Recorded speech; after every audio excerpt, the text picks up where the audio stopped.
Hello everyone, this is Rachel live from Kalkine Studios and you're watching the IPO Corner, a weekly show dedicated to IPO market performance. Now 2021 is proving to be a decent year for the Australian share market, but it's a surprising good year for the initial public offering market. Even with COVID-19 restrictions that disrupted the Australian economy, the domestic IPO market has flourished, with a barrage of stocks joining the local share market in the last 11 months. Healthy IPO momentum persisted throughout the year, with 85 companies making their debut on the ASX during the first 6 months of 2021.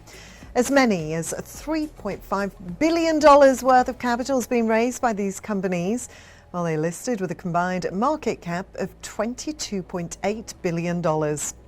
The momentum gained pace in the second half, with 108 companies hitting the board between July and November of this calendar year. With Christmas just around the corner, Santa is out to cheer Aussie investors with a long list of IPOs. More than 30 companies filed a prospectus with the Australian Securities Investments Commission to list their shares on the ASX in the final month of the year, while some have already joined the board. On this note, let us track new shares that are geared up to join the ASX next week. A new exploration company called 8AU is set to soon join the Australian Securities Exchange. The resources company was slated to list its shares on the domestic exchange on the 3rd of December this year, but it was deferred due to an undisclosed reason. The shares are now slated to start trading on the 17th of December with a market cap of around $19 million. The company has raised $12 million at 20 cents a share in its initial public offering. The IPO proceeds will be used for the development of its Western Australia-based exploration projects. The company has a range of projects throughout WA, including the EastPilbaraGoldProject and the Yallalong Ni and Sue project near Geraldton, and the Plum Ridge Gold Project, sitting between the Tropicana gold mine in the north. Next, let's take a look at mining company Armanda Metals. Their IPO was oversubscribed. Investors like AIM, ASX-listed investor, Metal Tiger, and other prominent investors, Cobra and RCF Global Opportunities Fund, they brought the shares via IPO. Retail participation will be starting from the 15th of December once the company is listed. The company raised $10 million at an offer price of 20 cents apiece. Armada is into exploring key commodities like nickel and copper in underexplored African regions. Next up, Aveda Group. They're an Australian traffic management operating company pegged to start trading publicly on the ASX on the 16th of December. On listing, the company will have an implied enterprise value of approximately $90 million at the offer price. The company provides traffic management and control services like traffic planning and permit, equipment hires, incidents response and others.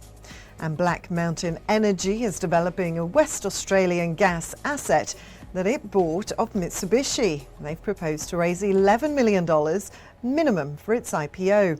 The oil and gas explorer proposed to issue 55 million shares at an offer price of 20 cents per share. The company has hired Foster Stockbroking and CPS Capital as the joint lead managers. EAS Advisors is the corporate advisor for the IPO. The energy company is expected to start trading on the 13th of December. Now, before we look at some other companies, let's take a small break. I'll be back very soon.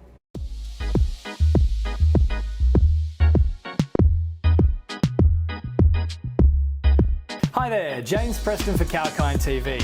Are you into gaming and virtual reality? Does AI and the endless possibilities it entails capture your interest? Or are you constantly trawling through the web to try and discover the latest updates and innovations in the tech space? Well, let us do the work for you. From the latest product launches to shocking affairs on the World Wide Web, exclusive interviews and information about the top companies like Apple and Google, to brand new tech startups vying for your attention. Kalkine's Tech Beat has the latest in what matters in the world of technology. Join me every single Thursday on the Tech Beat, exclusive to Kalkine TV.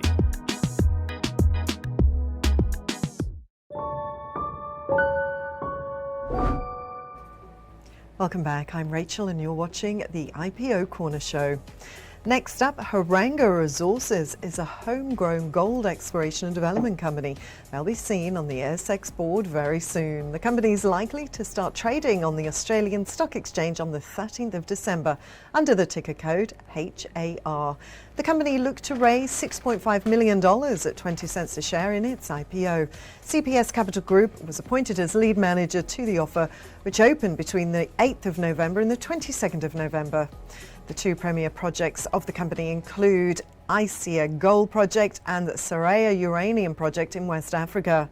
Diversified minerals exploration and development company Infinity Mining is expected to start trading on the ASX on the 14th of December. The renewable earth materials explorer raised $10 million at an issue price of 20 cents apiece. The IPO came at a time of increased demand profile for nickel, base metals, copper and gold. And MacArthur Minerals, of which the company was formerly a subsidiary, has a tenement portfolio in the Pilbara and central goldfield regions of Western Australia for many years. The purpose of the offer is to provide funds to implement the company's business strategies to deliver short to medium-term gold mining targets in and around those mining blocks. Now, to invest in an IPO, prospective investors need to be registered with a participating broker or a lead manager. Investors can also apply themselves by filling the application form attached to the company's prospectus. Those who've missed out due to too many applications, all they need to do is register with a share trading platform or a broker who has access to the ASX. However, before investing in IPOs, investors must check the credibility and the track record of the company. The risk appetite, their level there can vary by investors, and they need to consider factors such as analyst views, brokerage ratings, industry outlook, financial performance, and also the peers review before making any investment decisions. Well, that's all for now on the IPO Corner show. Stay tuned to Kalkine TV. We've got many more shows lined up for you with live updates across the economy, markets and sectors. I'm Rachel, signing off for now.